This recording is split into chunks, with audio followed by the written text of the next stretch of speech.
A man near the back of the crowd finally works up the nerve to ask the question everyone else is too afraid to say out loud. Lord, are only a few people going to be saved?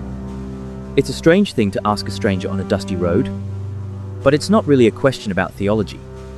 It's a question about odds. He wants to know if he's on the winning side of a number he can't see. And Jesus, instead of giving him a number, gives him a word. That word gets translated into English as narrow.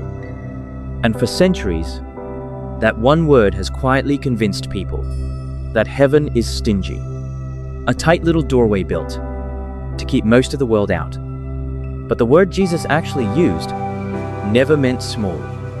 It meant something closer to pressure, something closer to cost. And once you see what it really carries, this isn't a hard teaching anymore. It might be the kindest thing Jesus ever said about the road ahead of you. This image shows up twice in the Gospels, in two very different rooms, and both settings matter. The first time is on a hillside, above the Sea of Galilee. Jesus has been teaching for a while, about anger, about worry, about prayer, about a righteousness that lives underneath the surface, where nobody can see it. And near the end of everything he's said, he draws a line in the dirt. Two gates. Two roads. One wide, one narrow. Choose. The second time, he's not on a hillside anymore. He's walking toward Jerusalem, toward the cross, and it's here that a man in the crowd finally blurts out the question about numbers. And Jesus does something worth noticing. He doesn't answer the man. He turns the question back on the man himself. Don't ask how many. Ask whether you are walking through. That's the tell. Jesus was never interested in handing out a census of heaven. He was interested in the road you're actually standing on. Here's why one word carries so much weight. In English, narrow makes us picture a doorway. Something small, something exclusive, something built to leave people standing outside. It sounds like scarcity. It sounds like a velvet rope. But translation always loses something. And this time, what got lost wasn't a detail. It was the entire emotional center of the teaching. Because the word Jesus reached for wasn't about the size of an opening. It was about what happens to you while you're walking through it. Picture the man on the road to Jerusalem again. He's nervous. He's done the math in his head 100 times, and he doesn't like the number he keeps landing on. He wants reassurance. He wants Jesus to say, "Don't worry, plenty of room." Instead, Jesus says a word that, on the surface, sounds like the opposite of comfort. Narrow, tight, constricted. You can feel the man's stomach drop a little. That's the tension sitting under this whole passage. A frightened question met with a word. That seems, at first glance, to confirm the fear instead of calming it. But that's only true if you stop at the English. The Greek word is stenos. And yes, it does mean narrow. That part of the translation isn't wrong. It's the kind of narrow you feel in a canyon that closes in around you, or a hallway that suddenly has no room on either side. It's the root behind our medical word stenosis, the dangerous narrowing of a blood vessel, the kind of tightening a body cannot ignore. There's a moment buried in the book of Numbers that shows exactly what this word does. The prophet Balaam is riding down a path when an angel blocks their way, and the text says the angel stood in a stenos place, a place with no room to turn to the right or to the left. Sit with that picture for a second. A narrow place isn't just small. It's a place that won't let you drift. You can't wander off to one side and avoid the thing in front of you. The walls hold you to a single line. That's stenos, not exclusion, restriction. And notice something easy to miss in that story. The narrow place is exactly where Balaam finally sees the angel he'd been riding past the whole time. The tightness isn't the punishment. It's what finally makes him look up. Underneath the Greek is something even richer, and it's the reason English can't quite hold this word. The Greek Old Testament often used stenos to translate a Hebrew word built on the root zar, and zar is doing two jobs that English keeps in separate rooms entirely. It means narrow, tight, hemmed in.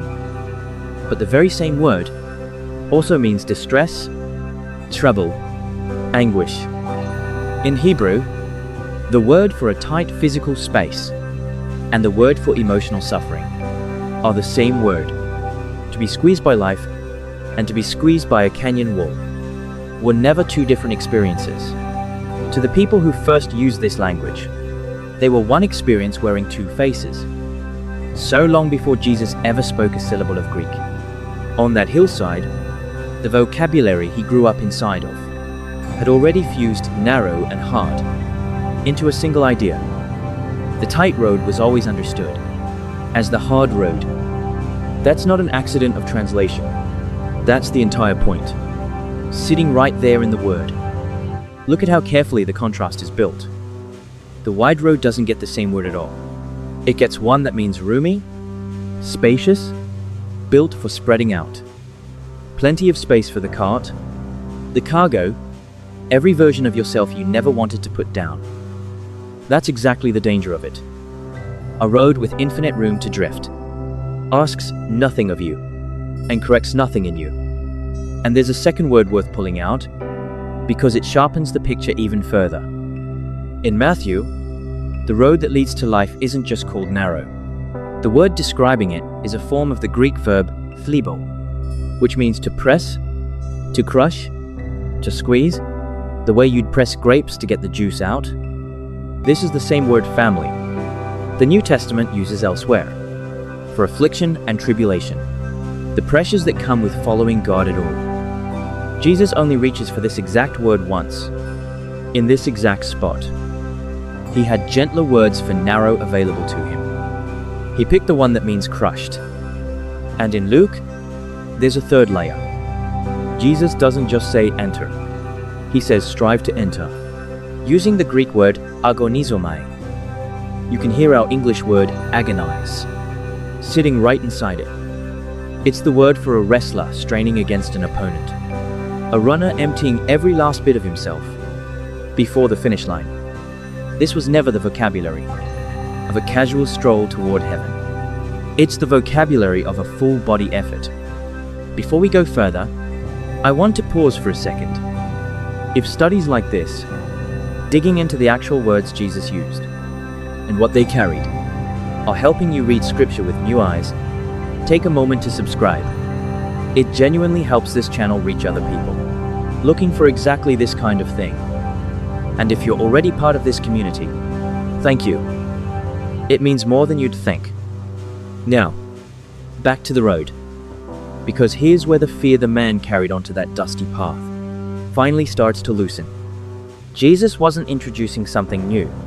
When he split the road in two, he was stepping into one of the oldest patterns in the Hebrew Bible, a teaching sometimes called the two ways.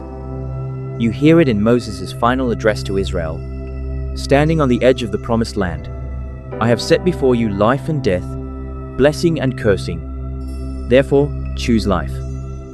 You hear it again in the very first psalm, which opens the entire songbook of Israel, with the same fork in the road.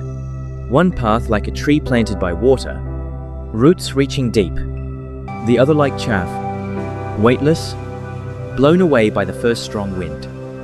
By the time Jesus stood on that hillside, this two-ways teaching had been woven into Jewish thought for centuries. His listeners wouldn't have heard something foreign. They would have heard the oldest invitation their scriptures ever offered. Choose life. That reframes the whole passage. The narrow gate was never a threat, meant to scare people about their odds. It's the same plea God had been making since the edge of the promised land. Please, of the two roads in front of you, take the one that actually leads somewhere. There's a popular sermon illustration you may have heard, and it's worth clearing off the table.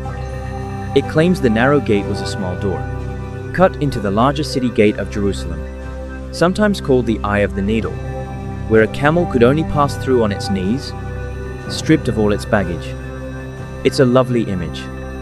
It also isn't real. There's no archaeological evidence for a gate like this, no ancient writer who mentions it.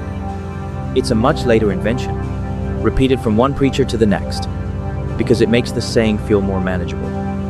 The trouble is, it quietly turns a passage about grace into a passage about effort.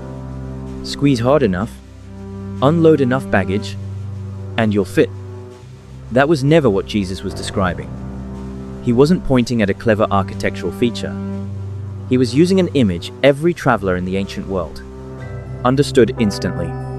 2 roads, 2 gates, one easy, one costly. The real thing doesn't need an invented detail to be powerful.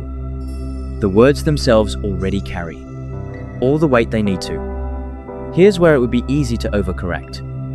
If the road is genuinely pressed, genuinely costly, genuinely something you have to strain toward, does that mean salvation is something you have to earn through sheer effort? That the nervous man on the road to Jerusalem was right to be afraid? Not quite. Jesus doesn't leave the gate as a thing you force your way through. Later, in John's Gospel, he says it plainly. I am the door. The narrow gate is narrow because it's singular. Not because grace is rationed, but because there's one door, and the door has a name. In the Judean wilderness, a shepherd would often build a rough stone enclosure for his flock at night, with a single gap left open, and the shepherd himself would lie down across that gap. His own body became the door. Nothing got in, and nothing wandered out, except through him.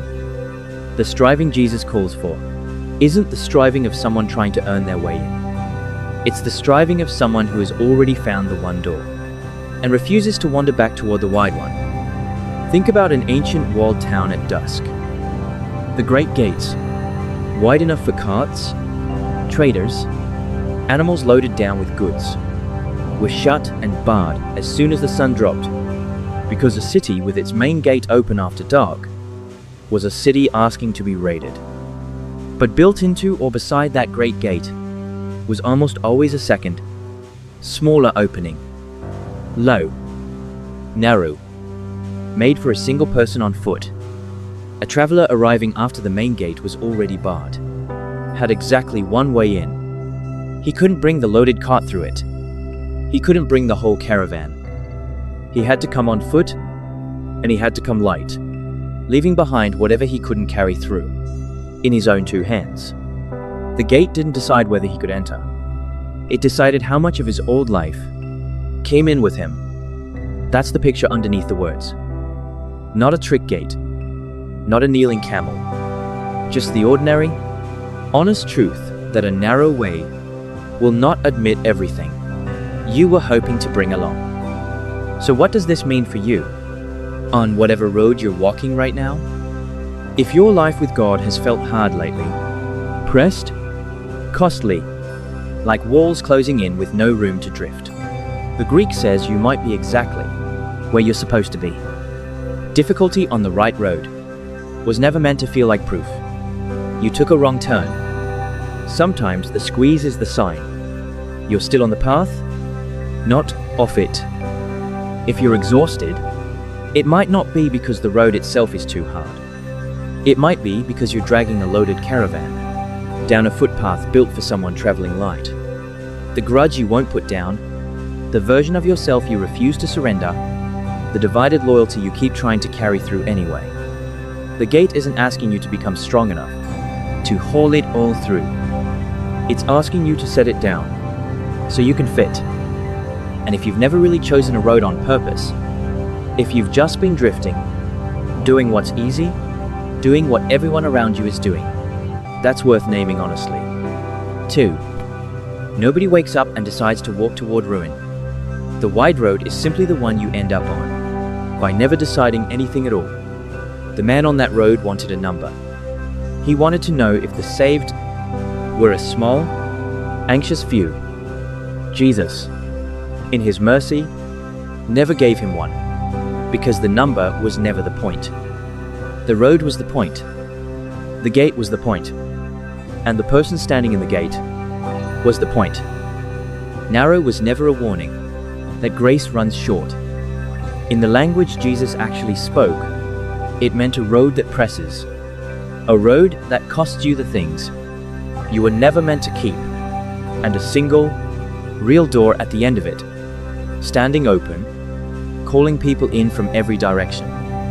If this changed how you read the narrow gate, subscribe and leave a comment. Even one word helps this reach someone else who's been afraid the door was too small for them. God bless you.